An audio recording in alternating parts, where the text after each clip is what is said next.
Hello दोस्तों, देश दुनिया की बड़ी खबरें, सरकारी योजनाएं, पीएम किसान, बजट अपडेट, स्कीम बेनिफिट, राजनीति और चुनाव अपडेट, रोजगार, शिक्षा, सरकारी वैकेंसी से जुड़ी खबरें देखने के लिए बने रहे वीडियो के साथ। चलिए शुरू करते हैं पहली अपडेट के साथ। जी हाँ, पहली खबर नौकरी की आ रही है दोस्तों। पंजाब नेशनल बैंक ने 750 स्थानीय बैंक अधिकारियों PNM LBO की भर्ती के लिए ऑनलाइन आवेदन आमंत्रित किए हैं। बैंक ने पंजीकरण करने की अंतिम तिथि को 1 दिसंबर 2025 तक विस्तारित कर दिया है। पंजीकरण प्रक्रिया 3 नवंबर 2025 को शुरू हुई थी। जिन उम्मीदवारों ने अभी तक आवेदन नहीं किया है वे अंतिम तिथि तक आधिकारिक पोर्टल पर अपने आवेदन जमा करा सकते हैं। इस भर्ती अभियान के माध्यम से 750 रिक्तियों को भरा जाएगा। आवेदन करने और शुल्क भुगतान की अंतिम तिथि 1 दिसंबर 2025 निर्धारित की गई है। ऑनलाइन परीक्षा संभावित रूप से दिसंबर 2025 जनवरी 2026 में आयोजित की जाएगी। चलिए दूसरी अपडेट की ओर बढ़ते हैं। अगर आप यूपी में रहते हैं और बेटी की शादी कराना चाहते हैं तो सरकार की योजना आपके लिए काम की साबित हो सकती है। जी हाँ,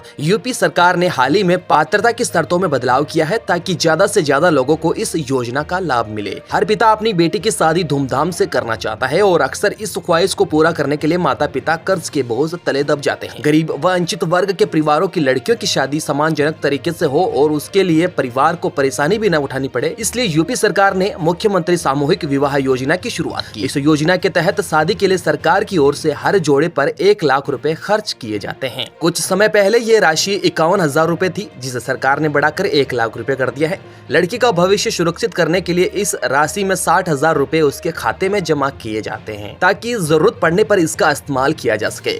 यूपी सरकार की इस योजना की वजह से गरीब परिवार की बेटियों की शादी सम्मानजनक तरीके से करवा पा रहे हैं। ये योजना क्या है और इसके लिए कैसे आवेदन होगा, इसके लिए तुरंत वेबसाइट पर जाएं। चलिए अगली खबर की ओर बढ़ते हैं। 2 करोड़ से ज्यादा लोगों के आधार नंबर डीएक्टिवेट। UIDAI ने क्यों उठाया ये कदम, जाने क्या है वजह। जी हाँ दोस्तों, आज एक बड़ी खबर सामने आई है। UIDAI ने देश भर में 2 करोड़ से अधिक आधार नंबर डीएक्टिवेट कर दिए। ये उन लोगों के आधार हैं जिनकी मृत्यु हो चुकी है। मृतकों के आधार नंबर अब बंद किए गए हैं ताकि उनका किसी तरह गलत उपयोग न हो सके। UIDAI ने कहा है कि ऐसा करने से आधार डेटाबेस साफ रहेगा और सरकारी योजनाओं अथवा सरकारी सुविधाओं का लाभ सिर्फ जीवित और सही लोगों तक पहुंचेगा। अगर किसी परिवार का सदस्य हाल ही में मर चुका हो और आपने अभी तक आधार डीएक्टिवेशन नहीं कराया है तो आप अब रिपोर्ट डेथ सुविधा पर इस्तेमाल कर सकते हैं। जानकारी देने पर UIDAI उस आधार नंबर को बंद कर देगा। ये कदम पहचान चोरी, फर्जीवाड़ा और गलत लाभ वितरण से निपटने की दिशा में है। आप इस बदलाव से जागरूक रहें और जरूरी होने पर तुरंत कार्रवाई करें। चलिए अगली अपडेट की ओर बढ़ते हैं। गुजरात के मुख्यमंत्री भूपेंद्र पटेल ने 475 करोड़ रुपए से ज्यादा के विकास कार्यों का उद्घाटन और शिलान्यास किया। जी हाँ, आज गुजरात के मुख्यमंत्री भूपेंद्र पटेल ने नवसारी में विकास कार्यों का उद्घाटन और शिलान्यास किया। कुल मिलाकर 475 करोड़ रुपए से ज्यादा की परियोजनाओं का शुभारंभ हुआ। इन योजनाओं में नया आधुनिक बस पोर्ट भी शामिल है जिसमें लोगों को बेहतर परिवहन सुविधाएं मिलेगी। पटेल ने कहा कि इन कामों से शहर में बुनियादी ढांचा, स्वच्छता और सुविधाएं बेहतर होगी। आम लोगों की जिंदगी आसान बनाने और भविष्य में विकास को गति देने का यह एक बड़ा कदम है। चलिए दोस्तों अगली अपडेट की ओर बढ़ते हैं। आपका सिम फ्रॉड में यूज हुआ तो आप तक पहुंचेगी पुलिस। सरकार की वार्निंग, तुरंत करें ये काम। देश भर में साइबर फ्रॉड बढ़ने के साथ ही सरकार अब मोबाइल सिम के गलत इस्तेमाल तक सख्त हो गई है।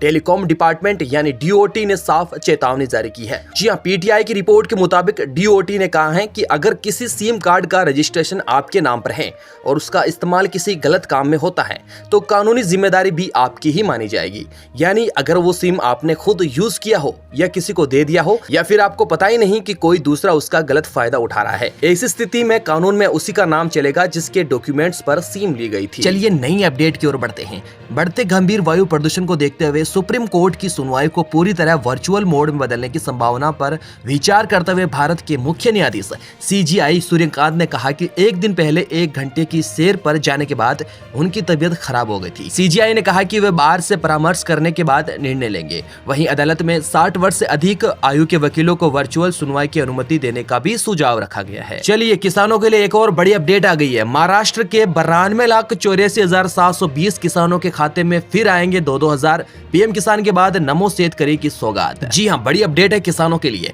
नमो शेतकरी महासम्मान निधि योजना महाराष्ट्र सरकार द्वारा शुरू की गई एक महत्वपूर्ण किसान योजना है। इसका उद्देश्य राज्य के उन किसानों को अतिरिक्त आर्थिक मदद देना है जो पहले से पीएम किसान सम्मान निधि के लाभार्थी हैं। इस योजना के तहत महाराष्ट्र के पात्र किसानों को हर साल 6,000 रुपए की अतिरिक्त राशि 3 किस्तों में सीधे उनके बैंक खाते में भेजी जाती है। इससे किसानों को कुल 12,000 रुपए सालाना सहायता मिलती है, जिसमें 6,000 रुपए केंद्र सरकार और 6,000 रुपए राज्य सरकार देती है।